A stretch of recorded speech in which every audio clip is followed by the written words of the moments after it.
Hello दोस्तों, नमस्कार। मैं हूँ रेखा उपाध्याय। स्वागत करती हूँ अपने यूट्यूब चैनल पे। आज एक बहुत प्यारा विवाह सुनाने जा रही हूँ ललनवा पे। आप सबको अच्छा लगेगा तो कमेंट में जरूर बताना। बाबा कमने नगरिया जुआवा खेलत हमरा के हरि गय, हमरा के हरि गय हो। बाबा कमने नगरिया जुआवा खेलत हमरा के हरि गय, हमरा के हरि गय हो। बेटी अवध नगरिया जुआवा खेले तोहरा के हरि गए, तोहरा के हरि गए हो।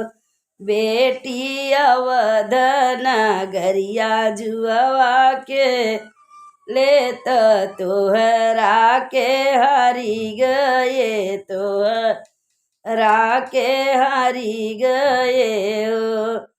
बाबा कसवा पीतरिया नाही रत हमरा के हरि गय, हमरा के हरि गय हो।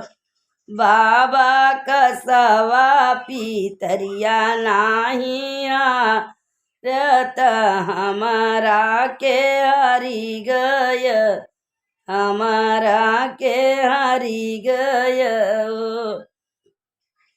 चाचा कवने नगरिया जुआवा खेलत हमरे के हरि गय, हमरे के हरि गय हो।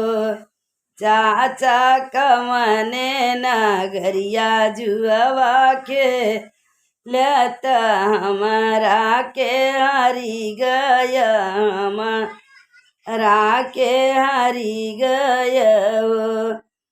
बेटी ससुरु नगरिया जुआवा खेले तोहरा के हरि गए, तोहरा के हरि गए हो।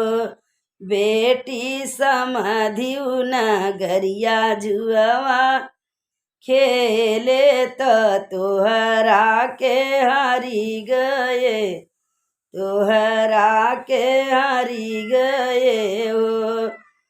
बाबा नाही हार रुपिया पैसवात हमारा के हरि गय, हमरा के हरि गय हो।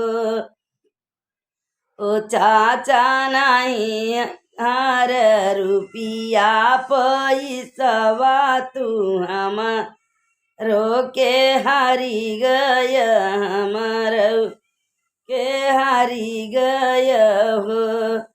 भैया कवने नगरिया जुआवा खेलत बहिनी के हरि गय, बहिनी के हरि गय हो।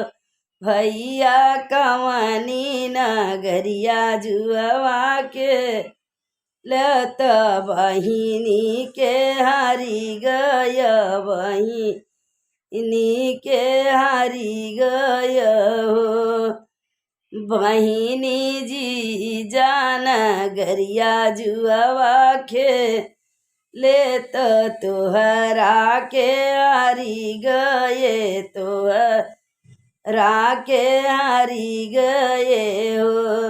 बहिनी धरिया गिरावत हथवारू की गईले तोहरा के हरि गए, तोहरा के हरि गए हो।